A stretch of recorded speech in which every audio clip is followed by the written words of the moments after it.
अंबेडकर जी उनके पड़पोते भी हैं राज रतन अंबेडकर जी।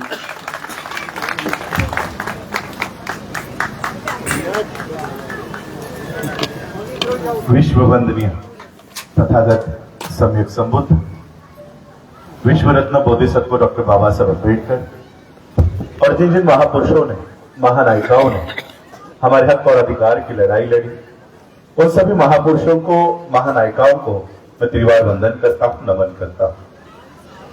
आज अंबेडकर सेना मूल निवासी इस संस्था के माध्यम से प्रदीप अंबेडकर जी ने डॉक्टर बाबा साहब अम्बेडकर जी के 60th महापरिनिर्वाण दिवस पर बाबा साहब अम्बेडकर जी के अभिवादन का यहां पर कार्यक्रम आयोजित किया है।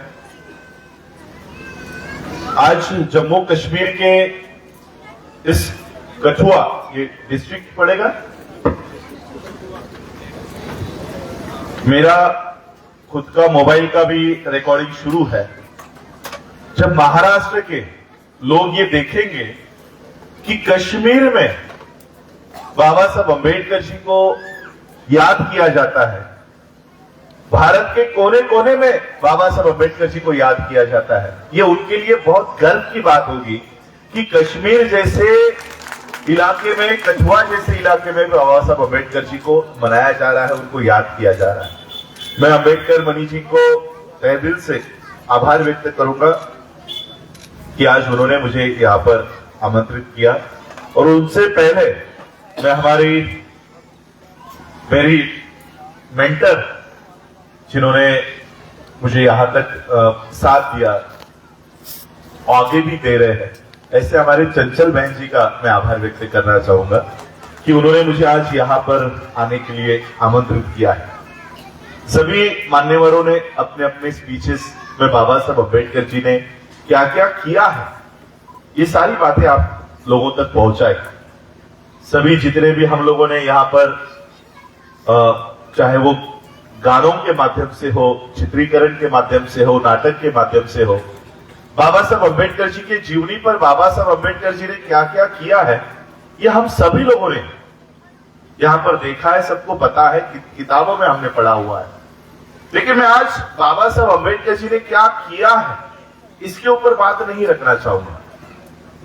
हमारे केवल जी ने बाबा साहब अम्बेडकर जी के सेंटेंस को, बाबा साहब अम्बेडकर जी ने दोहराए हुए वाक्यों को यहां पर बताया। मैं और एक वाक्य बताना चाहूंगा। 18 मार्च 1956 को, यानी बाबा साहब अम्बेडकर जी के महापरिनिर्वाण होने के 9 महीने पहले, बाबा साहब आगरा में स्पीच देते हुए, भाषण देते हुए फूट फूट कर रोए हैं।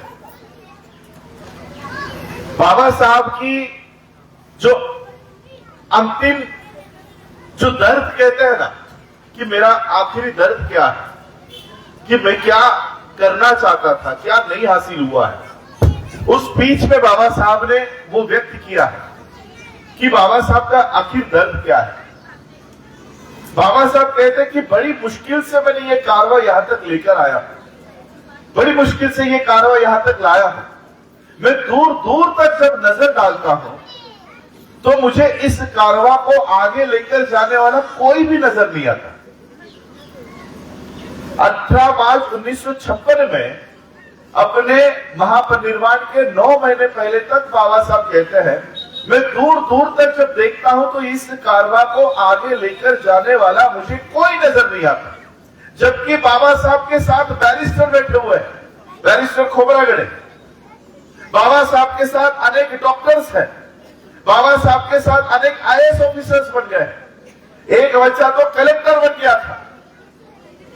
इतने लोग होने के बावजूद बाबा साहब कहते हैं कि मुझे कोई नजर नहीं आ रहा जो मेरी इस मूवमेंट को आगे लेकर जाए। बाबा साहब क्या कहकर जाते हैं पता है फिर, कि ठीक है तुम लेकर नहीं जा सकते हो, मत लेकर जाओ, लेकिन ये जो कारवा मैंने बड़ी मुश्किल से यहां तक लाया है, इसको पीछे जाने मत देना। ये एक उम्मीद, ये एक आशा बाबा साहब हमसे व्यक्त करके गए हैं कि बड़ी मुश्किल से मैंने ये कारवां यहां तक लाया है, हो सके तो इसको आगे लेकर जाओ, आगे नहीं लेकर जा सकते तो इसे यही छोड़ देना, इसको पीछे लेकर मत जाना। ये आशा अपेक्षा बाबा साहब ने व्यक्त की है। बाबा साहब हमारे पढ़े लिखे लोगों से जो उम्मीद कर रहे थे, वो उम्मीद पर हम पढ़े लिखे लोग खरे नहीं उतरे। बाबा साहब कहते हैं कि मैं दूर दूर तक जब नजर डालता हूं तो मुझे क्या दिखाई देता है? क्लरिकल के लाइन में खड़े हुए ये लोग दिखाई देते हैं, नौकरियों के लाइन में खड़े हुए ये लोग दिखाई देते हैं, लेकिन मेरी मूवमेंट, मेरा कारवां आगे लेकर जाने वाला मुझे कोई दिखाई नहीं देता। मेरे वजह से तुम लोगों को पढ़ाई लिखाई करने का अधिकार मिला, मेरे वजह से तुम लोगों को शिक्षा का अधिकार मिला। अब मेरे दिए हुए शिक्षा का अधिकार प्राप्त करने के बाद तुम लोग नौकरियों के लाइन में लग गए, नौकरियां मांगने के लाइन में लग गए। अब मेरी मूवमेंट कौन चलाएगा? मैंने ये कारवां यहां तक लेकर आया, ये अब आगे लेकर कौन जाएगा? ये थी बाबा साहब की सबसे बड़ी समस्या।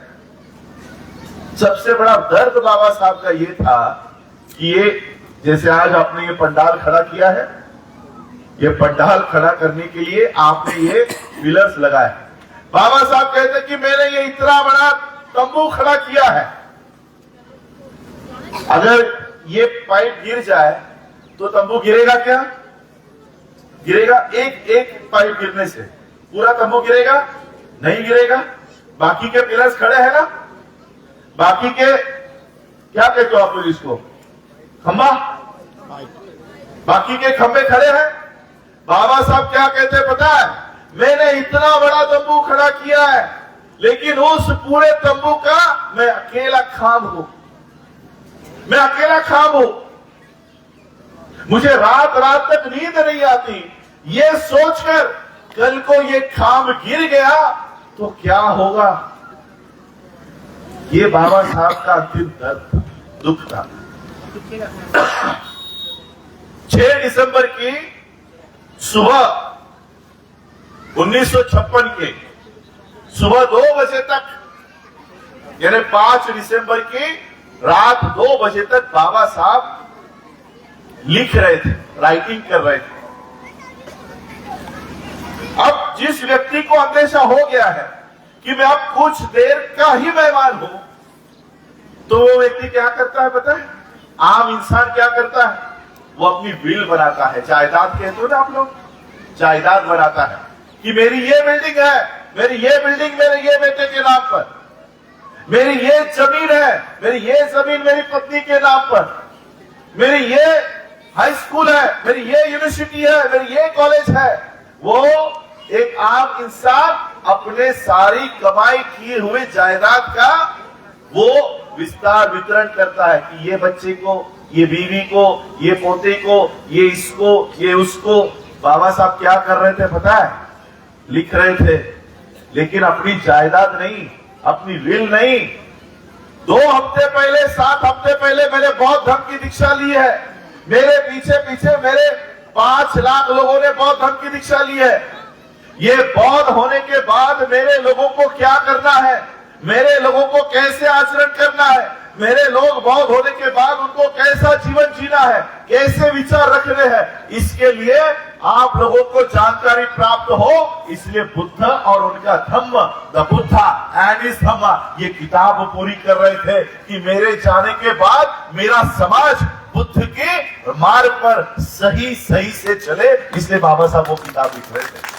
परिवार के लिए किताब, जायदाद नहीं लिख रहे थे कि मेरे परिवार के लोगों को ये जायदाद मिलनी चाहिए।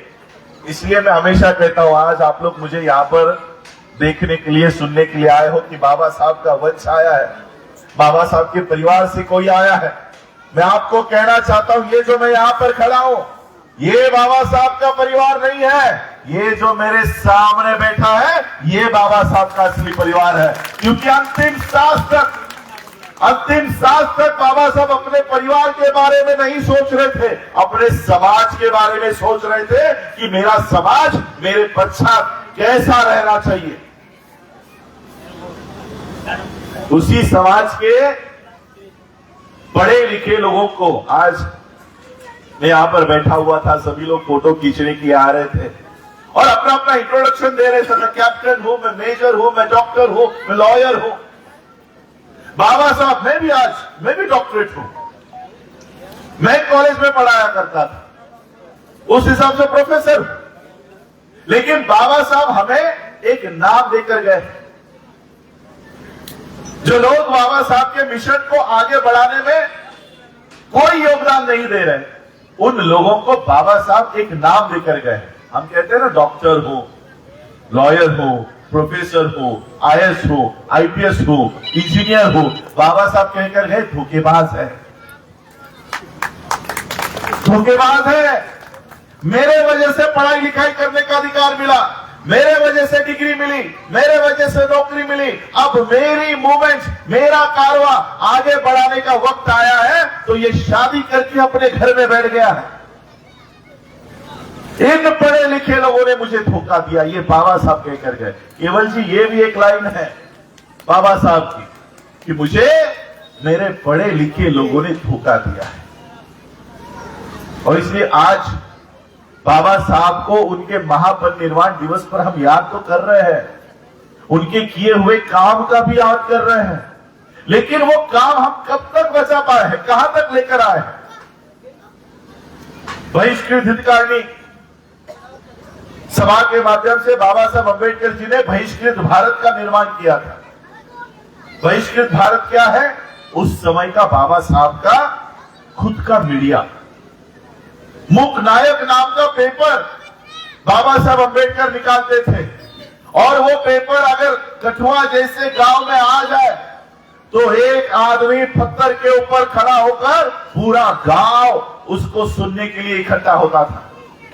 आज से 100 साल पहले बाबा साहब का खुद का मीडिया था, खुद का मीडिया। गांव गांव में बाबा साहब के विचार उस पेपर के माध्यम से पहुंच पाते थे, गांव गांव तक। आज से 100 साल पहले अगर बाबा साहब अपना खुद का मीडिया तैयार कर सकते थे, तो आज हम क्यों नहीं कर पाते? मुझे बताओ कि आज हमारे पास खुद का मीडिया है? आज टीवी ऑन करो, देश में 2 ही लोग रहते हैं, तीसरा आदमी ही नहीं रहता देश में। कोई भी चैनल लगाओ, जी न्यूज लगाओ, आज तक लगाओ, एबीपी लगाओ, रिपब्लिक लगाओ, मोदी। अगर मोदी नहीं तो गांधी।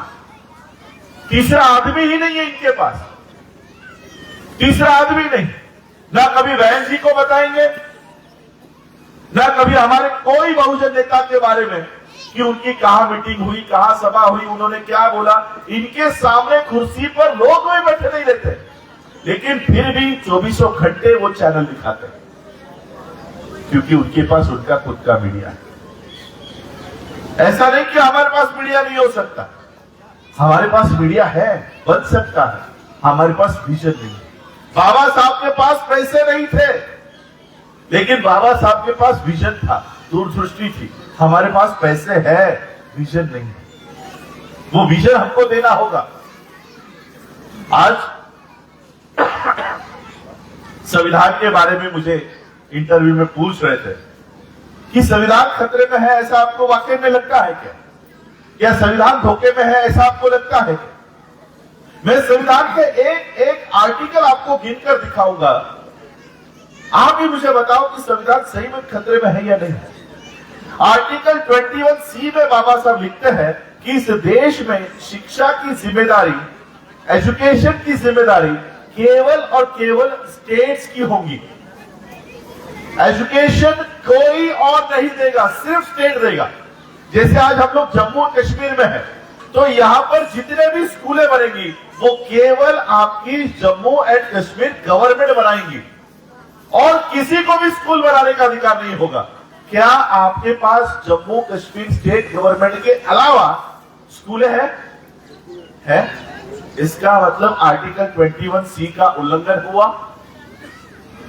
आर्टिकल 21C जम्मू कश्मीर में लागू नहीं है, महाराष्ट्र में लागू नहीं है, पंजाब में लागू नहीं है, पूरे भारत में लागू नहीं है। क्योंकि अभी अडानी के स्कूल आ गए, अंबानी के स्कूल आ गए, कैम्ब्रिज, जी लिटेरा, नीतू अंबानी। जबकि संविधान ने कहा है कि शिक्षा केवल और केवल सरकार की जिम्मेदारी है, अडानी अंबानी की नहीं। अब हो क्या रहा है पता है? हमारे बच्चे जिन स्कूलों में पढ़ रहे हैं वहां से शिक्षा का स्तर इतना नीचे गिरा दिया है कि हमारे बच्चे, देखो, शिक्षा का स्तर अलग अलग है। कैम्ब्रिज में अलग पढ़ाई होती है और आपके स्कूलों के बच्चे जहां पढ़ते हैं वहां की पढ़ाई अलग है, लेकिन दोनों की एग्जाम एक है। दोनों को पढ़ा है, अलग अलग जा रहा है। हमारे बच्चों को खिचड़ी खिलाकर सुनाने का काम हो रहा है, लेकिन जब एग्जाम के लिए जाते हैं, नीट कॉमन एग्जाम है, सबका पेपर एक ही होता है। आपकी सीईटी, जितने भी कोर्सेस हैं, चाहे आप लॉ के लिए जाओ, चाहे आप एमबीबीएस के लिए जाओ, चाहे आप मैनेजमेंट के लिए जाओ, चाहे आप इंजीनियरिंग के लिए जाओ, आपको एंट्रेंस टेस्ट देनी पड़ेगी। तब कैम्ब्रिज का पेपर और आपका पेपर सेम होगा। यानी हमें शिक्षा देते समय निचली शिक्षा दे रहे हैं, एग्जाम लेते समय सेम एग्जाम ले रहे हैं। इस देश का प्रधानमंत्री क्या कह रहा है? इस देश को वन नेशन और वन इलेक्शन की जरूरत है। वन नेशन और वन इलेक्शन। मैं आपको कहना चाहता हूं, इस देश को वन नेशन वन इलेक्शन की नहीं, वन नेशन और वन एजुकेशन की जरूरत है कि अमीरों के बच्चे जैसे पढ़ाई कर रहे हैं वैसे ही हमारे बच्चों को उसी तरह का शिक्षा हमारे बच्चों को मुहैया कराई जाए। इसके ऊपर हम लोग कोई बात नहीं करते।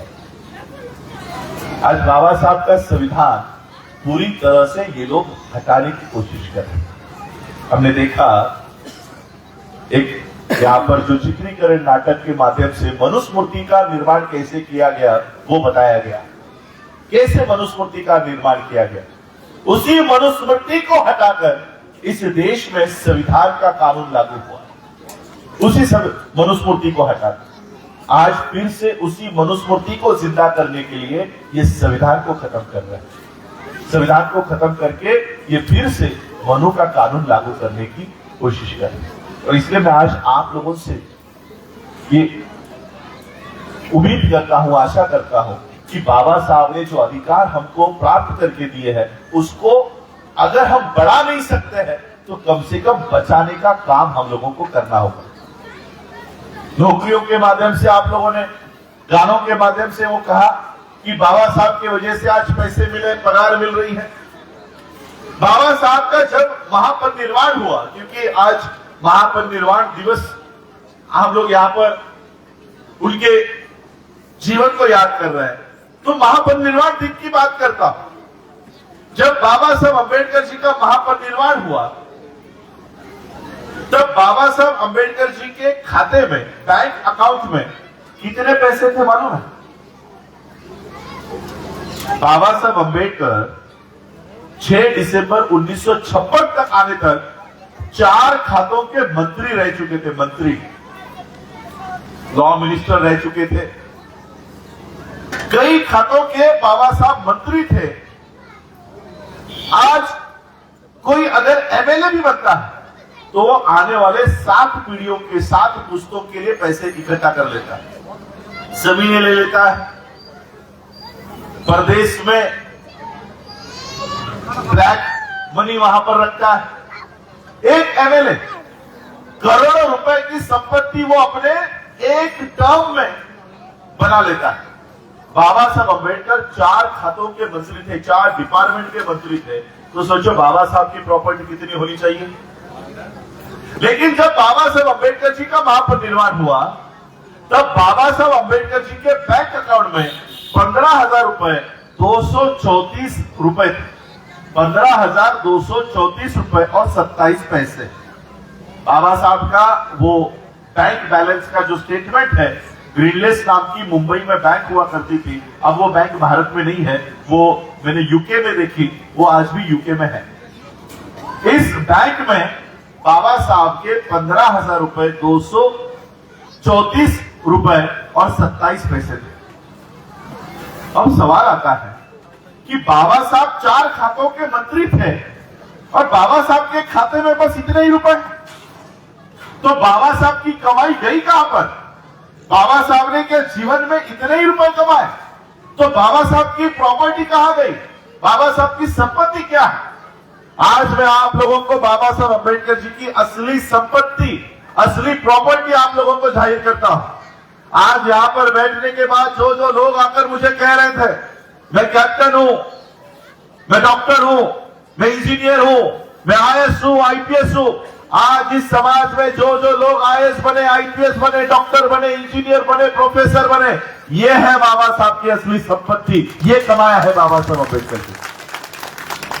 अब इस संपत्ति का इस्तेमाल बाबा साहब के इस मूवमेंट को आगे बढ़ाने के लिए हम लोगों को करना होगा। देखिए, आज हम बाबा साहब को याद कर रहे हैं, बाबा साहब के संविधान को याद कर रहे हैं। संविधान को बाबा साहब अम्बेडकर जी की केवल 2 साल 11 महीने 18 दिन की मेहनत का उपज है। इससे कई गुना ज्यादा बाबा साहब ने मेहनत करके अनेकों किताबें लिखी है।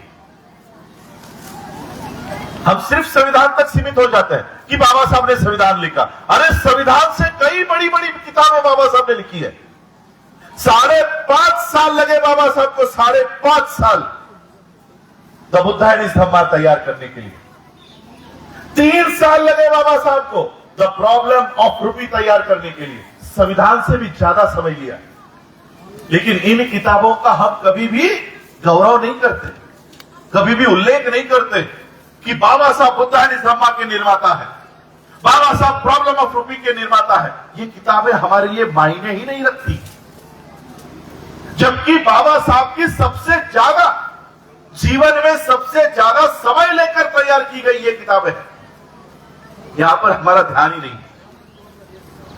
द प्रॉब्लम ऑफ रूपी के ऊपर ब्रिटिशर उस समय थे, ब्रिटिशरों को लगा कि बाबा साहब के इस किताब में बहुत महत्वपूर्ण बातें लिखी गई है, और उस समय अंग्रेजों ने बाबा साहब के इस किताब के ऊपर काम किया और रिजर्व बैंक ऑफ इंडिया की स्थापना बाबा साहब अंबेडकर जी के प्रॉब्लम ऑफ रूपी पे की, रिजर्व बैंक ऑफ इंडिया। आज आप सभी लोग यहां पर बैठे हुए हो, आप सबके बैंकों में खाते हैं, सभी बैंक में अलग अलग बैंकों में खाते होंगे। ये सारी बैंकिंग सिस्टम डॉक्टर बाबा साहब अंबेडकर जी की देन है। रिजर्व बैंक ऑफ इंडिया की निर्मित बाबा साहब अंबेडकर जी की किताब से हुई है। अब मुझे बताओ, जिस किताब को बाबा साहब अंबेडकर जी ने 2.5 से 3 साल में, वो भी बाबा साहब की इस किताब को, उस समय के बाबा साहब के प्रोफेसर ने कई सारे सुझाव दिए कि आपकी भाषा अंग्रेजों के प्रति काफी तीखी है, इस भाषा को थोड़ा सा सॉफ्ट करो। बाबा साहब को फिर से वो किताब लिखनी पड़ी थी, तब जाकर बाबा साहब का ये थीसिस अप्रूव हुआ था। कितने लोगों ने खोलकर देखी, कितने लोगों ने उसको पढ़ा? उस समय के अंग्रेज और अभी के ब्राह्मण, सिर्फ इन्होंने पढ़ी, सिर्फ इन्होंने पढ़ी, और उनको लगा कि बाबा साहब के इस अर्थव्यवस्था के ऊपर काम करना चाहिए, बाबा साहब के इस विचारों के ऊपर काम करना चाहिए, और उन्होंने उनकी अर्थव्यवस्था तैयार की, बैंकिंग सिस्टम तैयार की। आज उनकी बैंक्स है, स्टेट बैंक ऑफ इंडिया है, आप लोगों के यहां पर है ये स्टेट बैंक ऑफ इंडिया। आज अगर हमारा बच्चा एजुकेशन लोन मांगने के लिए जाए तो उसको एजुकेशन लोन नहीं देती ये बैंक। मेरे पास सारे सबूत हैं कि ये बैंक हमारे बच्चों को, डॉक्टर जो बन रहा है, जो इंजीनियर बन रहा है, उसको 30 लाख रुपए का लोन तक नहीं दे रही। 30 लाख रुपए। वही ये bank, state bank of India, 72,000 crore Adani का माफ कर चुकी है। जहां पर हमारा बच्चा डॉक्टर बन सकता है, वहां पर 30 लाख रुपए नहीं दे रही, लेकिन अडानी का 72,000 करोड़ का लोन 1 मिनट में माफ कर रही है। सोचो, माफ करने वाली रकम इतनी है, देने वाली रकम कितनी होगी? कितने हजार करोड़ एसबीआई ने अडानी को दिए हैं, ये इसने सुप्रीम कोर्ट को भी नहीं बताया। सुप्रीम कोर्ट ने पूछा कितने पैसे दिए, उन्होंने आज तक जवाब नहीं दिया। पैसे हमारे वहां पर पड़े हैं, हमारे पैसे उठाकर वो अडानी को दिए जा रहे हैं। आज जैसे आप लोगों ने कठुआ में ये मंच बनाया, ये पंडाल बनाया और मुझे यहां पर अपने विचार रखने के लिए बुलाया, क्या ऐसा ही कोई मंच आपने अपने पैसा रखने के लिए बनाया है क्या? जैसे ये मंच मुझे अपनी बात रखने के लिए आपने बनाकर दिया, अपना कमाई किया हुआ पैसा रखने के लिए कोई मंच बनाया है।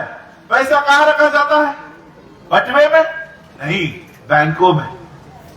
क्या पूरे भारत में बाबा साहब अंबेडकर जी के विचारधारा को मानने वाली, बाबा साहब अंबेडकर जी को मानने वाली कोई भी नेशनल बैंक है? मुझे एक नाम बता दो कि यह बैंक बाबा साहब की बैंक है।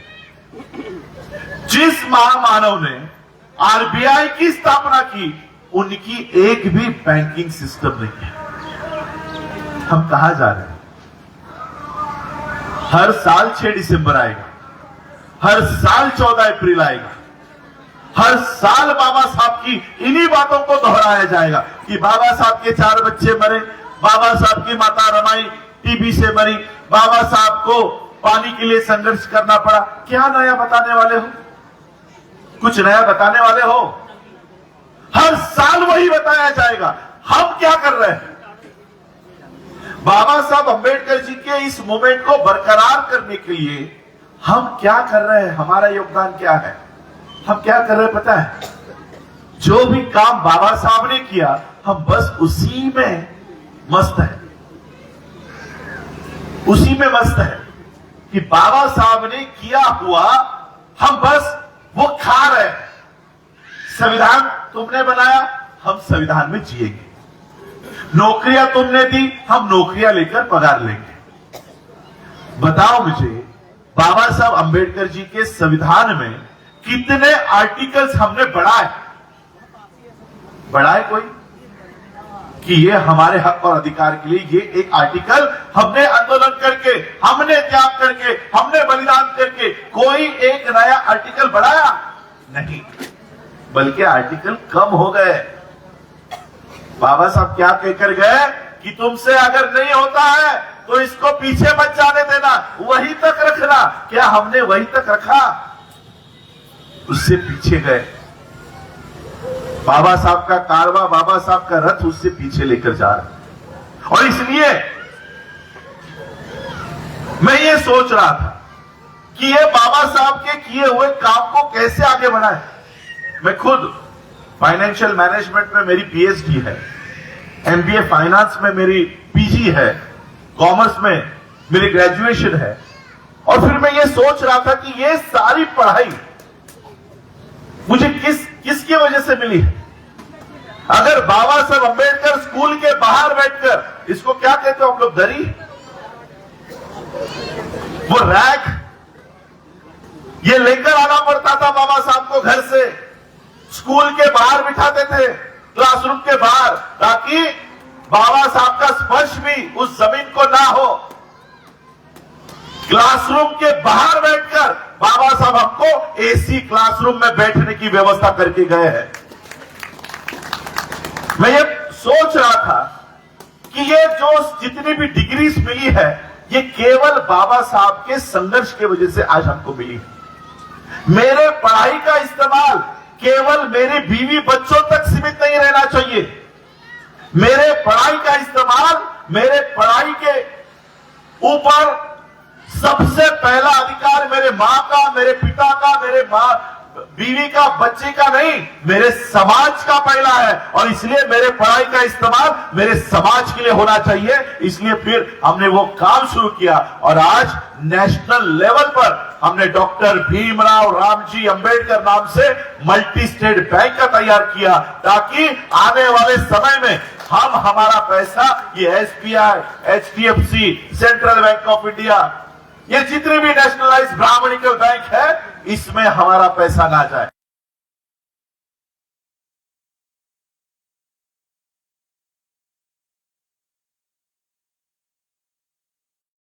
आज वो क्या रहा है? पैसा हमारा।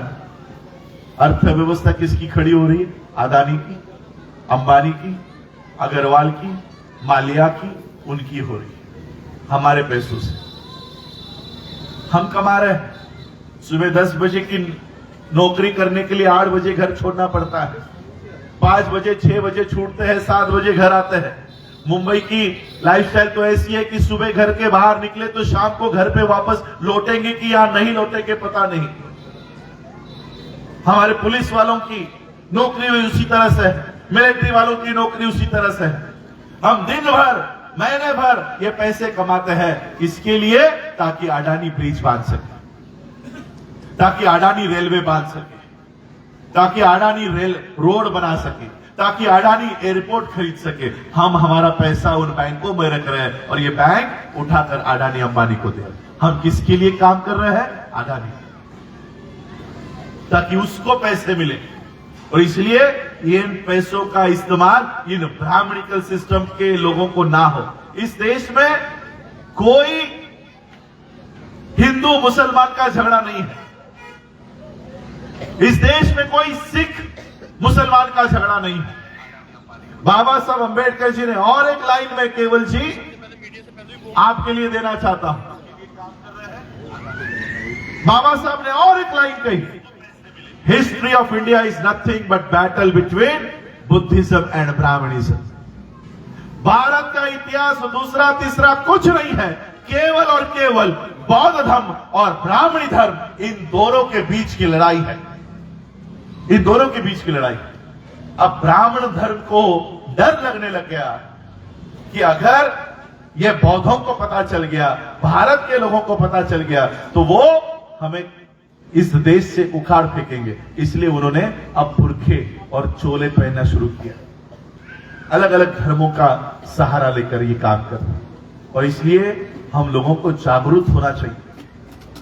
आज एजुकेशन लेवल देखो, पंजाब के लोग, आप लोग यहां पर ज्यादा बैठे हो, पंजाब से कनेक्ट करते हो। मेरी हिंदी समझ रही है ना आप लोगों को?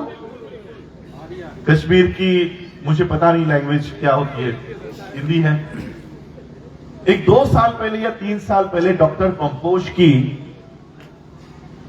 आत्महत्या हुई थी, आपको पता है?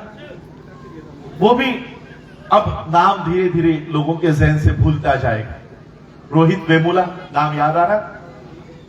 ये बच्चे हमारे समाज के आने वाले डॉक्टर्स थे, आने वाले इस देश के अच्छे नागरिक हो सकते थे, इस देश की जड़न घड़न में बहुत अच्छा इनपुट दे सकते थे। लेकिन गलती क्या थी कि वो निचले जाति से थे, निचले जाति के थे, इसलिए वो डॉक्टर नहीं बन सकते। निचले जाति के थे इसलिए वो फिलोसोफर नहीं बन सकते। निचले जाति के थे इसलिए वो इंजीनियर नहीं बन सकते। इसलिए कॉलेजों में, स्कूलों में, आईआईटी में, आईआईएम में उनको जाति सूचक गालियां दी गई, चमारन है, स्टाइपेंड रोक दिया गया, स्कॉलरशिप रोक दी गई और उनको आत्महत्या करने पर मजबूर कर दिया गया। यह आत्महत्या नहीं है, इसे हम आत्महत्या का नाम दे देते हैं। ये इंस्टीट्यूशनल मर्डर्स है। इनको सुसाइड करने पर मजबूर करना, ये यूनिवर्सिटीज के वीसीस को दिया हुआ एक काम है, वहां के प्रोफेसर को दिया हुआ काम है कि इसको सुसाइड करने पर मजबूर कर दो। ये इंस्टीट्यूशनल मर्डर है। अब ये होने के बाद हम बदला कैसे लेते हैं? हमारा बदला लेने का तरीका क्या है? कोई देखा रोहित वेमुला का बदला कैसे लिया हम लोगों ने? कोई लिया बदला? क्या करते हैं हम लोग सुसाइड होने के बाद? कैंडल लेके आ जाते हैं। कैंडल लेके बस उसके फोटो के सामने थोड़ी देर रखते हैं और फिर हम अपने काम को निकल जाते हैं। क्या यह होना चाहिए बदला लेने का तरीका? बाबा साहब ने कैसे बदला लिया पता है आप लोगों को? जब बाबा साहब अंबेडकर जी को स्कूल के बाहर बिठाया जाता था, क्लास के बाहर बिठाया जाता था, बाबा साहब ने इस बात का बदला कैसे लिया पता है? आप लोग कितने लोग मुंबई में आए हो? आए हो? सीएसटी फोर्ट में आए हो? हाई कोर्ट की बिल्डिंग देखी है? High court, Bombay stock exchange, LIC, सबसे प्राइम लोकेशन, मुंबई का सबसे प्राइम लोकेशन। 1 स्क्वायर फीट की जमीन 2 से 3 लाख रुपए पर स्क्वायर फीट का आज रेट चल रहा है। बाबा साहब को जिनको स्कूल के बाहर बिठाया, बाबा साहब ने इस अपमान का बदला कैसे लिया? उस मुंबई में 4-4 माले की, 4-4 फ्लोर की 4 बिल्डिंगें खरीदी और वहां पर स्कूल और कॉलेज बनाया और ऐसे लिया बाबा साहब ने बदला। बाबा साहब कैंडल मार्च लेकर नहीं निकले। तुम मुझे स्कूल में आने नहीं देते, मैं अपने बच्चों के लिए अपनी स्वतंत्र स्कूल और कॉलेज बनाऊंगा। मुंबई के सबसे महंगे इलाके में आज भी वो इमारतें वैसी की वैसी खड़ी है। ये होता है बदला लेने का तरीका। हम कैसे बदला ले रहे हैं? रोहित वेमुला फांसी ले लेता है, डॉक्टर पंपोज फांसी ले लेती है, हमारा एक मकवाना नाम का बच्चा मुंबई में उसने फांसी ले ली, हम लोग कैंडल लेके पहुंच जाते हैं। ये बदला लेने का तरीका बदल दो। अगर हमारे बच्चों को एमबीबीएस करने के लिए उनको गालियां सहन करनी पड़ती हो तो अपने खुद के एमबीबीएस कॉलेज खड़े करो, ताकि हमारे बच्चे किसी भी ब्राह्मणिकल सिस्टम के स्कूल में ना जाए, कॉलेज में ना जाए, हमारे खुद के एमबीबीएस कॉलेज में पढ़कर वो डॉक्टर बने। इंजीनियरिंग कॉलेजेस खोलो, हर स्टेट में होने चाहिए। ऐसा नहीं कि हमारे पास साधन नहीं है। साधन किनके पास नहीं थे? बाबा साहब के पास नहीं थे। कभी आओ मुंबई में, 4 बिल्डिंगें आपको घुमाता हूं। साधन नहीं थे तब मुंबई में बिल्डिंगें खड़ी है। अब हमारे पास साधन है। क्या कश्मीर में हमारी खुद की यूनिवर्सिटी नहीं बन सकती? जमीन है हमारे पास, खरीदने की कैपेसिटी है, पैसे है हमारे पास। 12 महीने, एक साल में 12 महीने होते हैं। ये आने वाले जनवरी से एक साल में सिर्फ 11 महीने रखो। 1 महीने का पूरा पगार, पूरी की पूरी सैलरी केवल बाबा साहब के मिशन के लिए बहा दो और अपने स्कूल और कॉलेज यहीं पर खड़ी कर दो। देखो किसी के सामने झोला पसरने की आप लोगों को नौबत नहीं आएगी।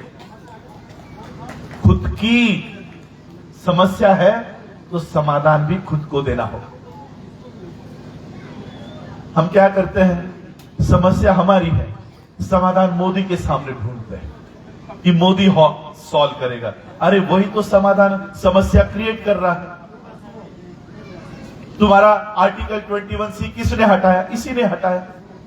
तुम्हारा आर्टिकल 340 कौन हटा रहा है? यही हटा रहा है। जो समस्या क्रिएट करता है वो समाधान कभी नहीं देगा। और इसलिए हम लोगों को अपनी खुद की, बाबा साहब ने कहा है, self help is the greatest help of mankind। मैं आपको संविधान की भी बात बताना चाहता हूं। बाबा साहब भी हमें संविधान के भरोसे छोड़ के नहीं गए। बाबा साहब का एक किस्सा है। भीमा कोरेगांव, अभी 1 जनवरी को बहुत लोग वहां पर जाएंगे। इस भीमा कोरेगांव की लड़ाई बाबा साहब ने जीती। कैसे जीती? बाबा साहब के पिताजी मिलिट्री में थे, सूबेदार थे, मेजर थे। महार बटालियन नाम की वो बटालियन हुआ करती थी अंग्रेजों के समय। उस समय के पेशवाओं ने कंडीशन रखी कि ये जो महार है अनटचेबल्स है, लेकिन जब हम लोग युद्ध पर जाते हैं और हम लोग कोई घायल होते हैं तो ये हमको उठाकर अस्पताल में लेकर जाते हैं, हमको उठाते हैं हमको छूते हैं, इनकी भर्ती बंद करवाओ। अब अंग्रेज तो कोई हमारे सगे नहीं थे, अंग्रेजों ने कहा ठीक है, तो अंग्रेजों ने महार बटालियन बंद करवा दी। अब बाबा साहब के पिताजी सूबेदार थे, मेजर थे, उनकी भी नौकरी चली गई। तो उन्होंने कई सारे करस्पॉन्डेंस, पत्र व्यवहार सरकार से, उस समय का सरकार अंग्रेजों से किए कि हमने आपके लिए लड़ाई लड़ी, हमने आपके लिए इतना काम किया, अब आप हमारी बटालियन क्यों बंद कर रहे हो, इसे खुलवाओ। ये लड़ाई उनके पिताजी ने लड़ी, लेकिन उनको वो न्याय नहीं मिला। फिर जब बाबा साहब अम्बेडकर 1943 में उस पोस्ट पर आए, तब उनको अपने पिताजी की इस लड़ाई के बारे में याद आया और बाबा साहब अम्बेडकर जी ने ये बंद हुई बटालियन फिर से शुरू करवाई। अब बहन जी को मैं ये इंफॉर्मेशन देना चाहूंगा, बहुत लोगों ने बाबा साहब के ऊपर, पंजाब के लोगों ने ये बोला होगा कि बाबा साहब ने महार बटालियन बनवाई, चमार बटालियन क्यों नहीं बनवाई। बाबा साहब ने बनवाई नहीं, जो बंद हुई थी उसे खुलवाया। उसको, जो अनटचेबल्स की ये बटालियन थी, तो उसको फिर से रिवाइव किया।